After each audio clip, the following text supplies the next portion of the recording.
My family has a tradition. Everyone, regardless of gender, must hide their identity and never reveal their family background. Only the first descendant to conceive a child earns the right to return home and take over the family business. I was the first in the entire family to get pregnant. The moment I found out, I was so excited I ran home without even putting on my coat. With this child, I could finally stop hiding our poverty from my husband, Ethan Moore, and his struggling little company wouldn't have to worry about next month's rent anymore. But when I got home and opened the door, I found my husband kissing another woman on the sofa. Ethan held the half-dressed woman and looked at me. "Blair's back. Let's get a divorce." I shoved the pregnancy test back into my pocket. What he didn't know was that his poor wife who'd suffered alongside him had a world behind her that he could never reach in his lifetime. Fine. I'll keep the child and leave the father. Goodbye forever. The divorce agreement is on the table. There's a pen next to it. Ethan's tone was flat. Blair slowly straightened her clothes, her neck covered with intense kiss marks. She sat in my usual spot, glanced at me, and curved her lips slightly without saying a word, as if she were the mistress of this house. I walked over and picked up the agreement. 3 pages, densely written. The house goes to Ethan. Company shares go to Ethan. Savings go to Ethan. The car goes to Ethan. I get nothing. I leave with nothing? Ethan finally looked at me. The agreement includes compensation. $30,000. That's not nothing. $30,000. I'd been married to this man for 3 years. $10,000 per year. Blair set down her teacup. "Vivian, with $30,000, you can rent a nice studio apartment."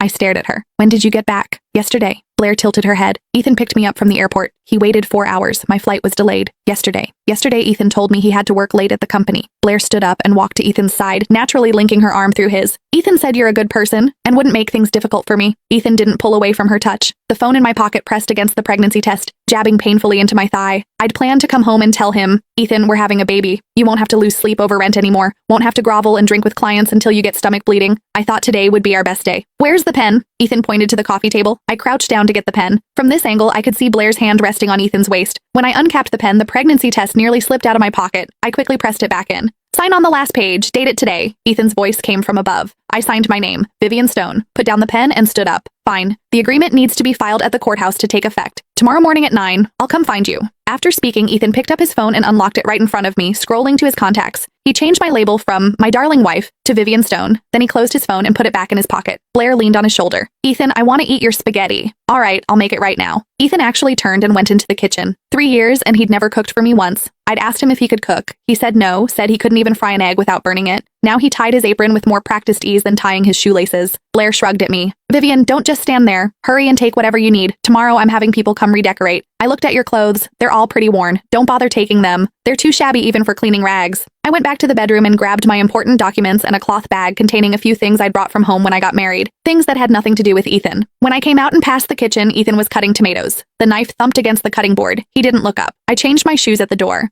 Blair followed and leaned against the doorframe. "Vivian, I don't know if I should say this." "Go ahead."